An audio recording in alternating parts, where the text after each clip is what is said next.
उत्तर प्रदेश की 21 जुलाई 2025 की 25 बड़ी खबरें। मानसून की बारिश, कांवड़ यात्रा की धूम और महत्वपूर्ण प्रशासनिक फैसले। लखनऊ 21 जुलाई 2025। उत्तर प्रदेश में आज यानी 21 जुलाई 2025 को मौसम के मिजाज से लेकर प्रमुख शहरों की हलचल तक कई महत्वपूर्ण खबरें सामने आई हैं। प्रदेश में जहां एक ओर मानसून की सक्रियता बनी हुई है, वहीं दूसरी ओर सावन के महीने में कांवड़ यात्रा की धूम है। मुख्यमंत्री योगी आदित्यनाथ खुद व्यवस्थाओं पर नजर बनाए हुए हैं। पेश हैं आज की 25 बड़ी और विस्तृत खबरें। राज्यव्यापी खबरें। प्रदेश में मानसून सक्रिय, कई जिलों में भारी बारिश का अलर्ट। 21 जुलाई को प्रदेश के कई हिस्सों में बारिश का सिलसिला जारी है। मौसम विभाग के अनुसार पश्चिमी उत्तर प्रदेश के कुछ जिलों में भारी बारिश की संभावना है, जबकि पूर्वी उत्तर प्रदेश में भी गरज चमक के साथ बौछारें पड़ सकती हैं। 22 जुलाई से बारिश की गतिविधियों में कमी आने का अनुमान है, जिसके बाद तापमान में वृद्धि हो सकती है। 2. कांवड़ यात्रा। मुख्यमंत्री योगी ने हेलीकॉप्टर से की पुष्प वर्षा। मुख्यमंत्री योगी आदित्यनाथ ने 21 जुलाई को मेरठ और मुजफ्फरनगर में कांवड़ यात्रा मार्ग का हवाई सर्वेक्षण किया।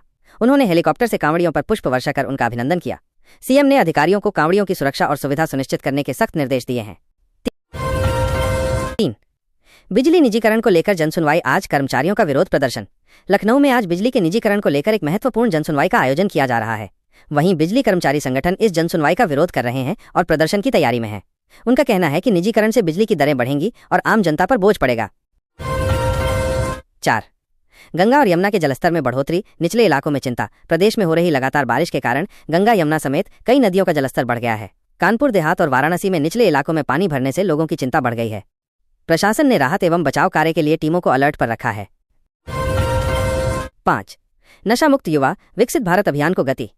वाराणसी में आयोजित 2 दिवसीय यूथ स्पिरिचुअल समिट में केंद्रीय मंत्री मनसुख मंडाविया ने युवाओं से डिजिटल और नशीले पदार्थों के व्यसन से दूर रहने का आह्वान किया।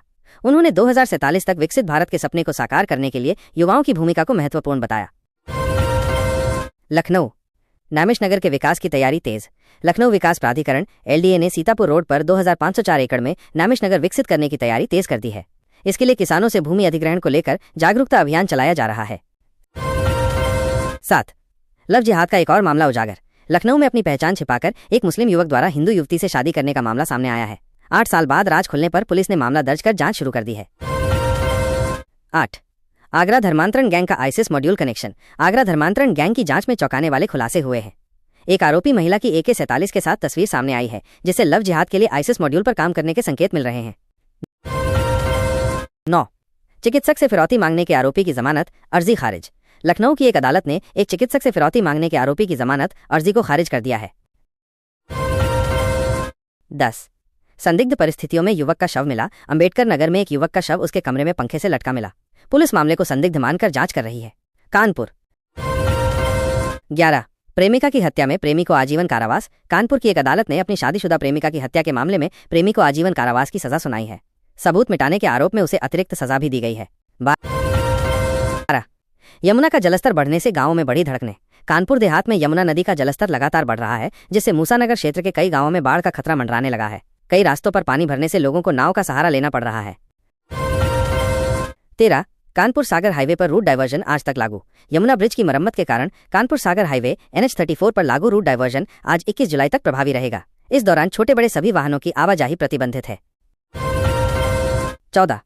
सावन के दूसरे सोमवार को मंदिरों में उमड़ी भीड़। 21 जुलाई को सावन के दूसरे सोमवार के अवसर पर कानपुर के शिवालयों में सुबह से ही भक्तों की भारी भीड़ उमड़ी। भक्तों ने भगवान शिव का जलाभिषेक कर पूजा अर्चना की। 15. शहर में डेंगू के मामले बढ़े, स्वास्थ्य विभाग अलर्ट। बारिश के मौसम के बीच कानपुर में डेंगू के मामले बढ़ने लगे हैं, जिससे स्वास्थ्य विभाग अलर्ट मोड पर है। लोगों को मच्छरों से बचाव के लिए जागरूक किया जा रहा है। वाराणसी 16. गंगा खतरे के निशान के करीब, 800 लोग राहत शिविरों में शिफ्ट। वाराणसी में गंगा का जलस्तर चेतावनी स्तर के करीब पहुंच गया है, जिससे निचले इलाकों में बाढ़ का खतरा बढ़ गया है। 140 से अधिक परिवारों के लगभग 800 लोगों को सुरक्षित स्थानों और राहत शिविरों में पहुंचाया गया है।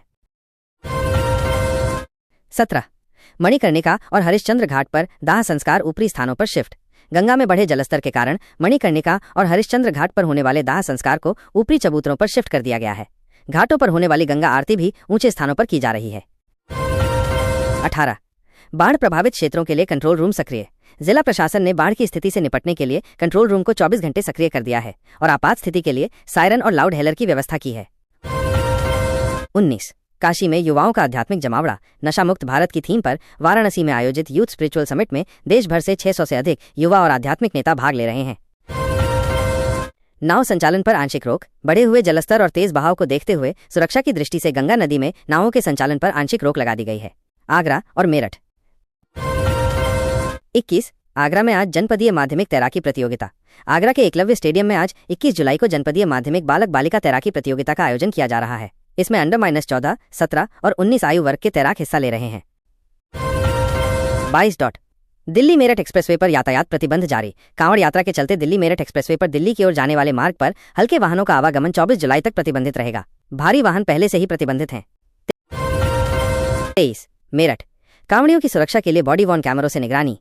मेरठ और गाजियाबाद में कांवड़ यात्रा के प्रमुख मार्गों पर पुलिस बॉडी वॉर्न कैमरों से निगरानी कर रही है ताकि किसी भी अप्रिय घटना को रोका जा सके। 24 पश्चिमी यूपी में रूट डायवर्जन से यात्रियों को परेशानी। कांवड़ यात्रा के कारण पश्चिमी उत्तर प्रदेश के कई शहरों में रूट डायवर्जन लागू है, जिससे आम यात्रियों को थोड़ी परेशानी का सामना करना पड़ रहा है। 25 गाजियाबाद के दुधेश्वर नाथ मंदिर में सीएम योगी ने की पूजा। 21 जुलाई को मेरठ के हवाई सर्वेक्षण से पहले मुख्यमंत्री योगी आदित्यनाथ ने गाजियाबाद के प्रसिद्ध दुधेश्वर नाथ मंदिर में पूजा अर्चना और जलाभिषेक किया और वहां की व्यवस्थाओं का जायजा लिया।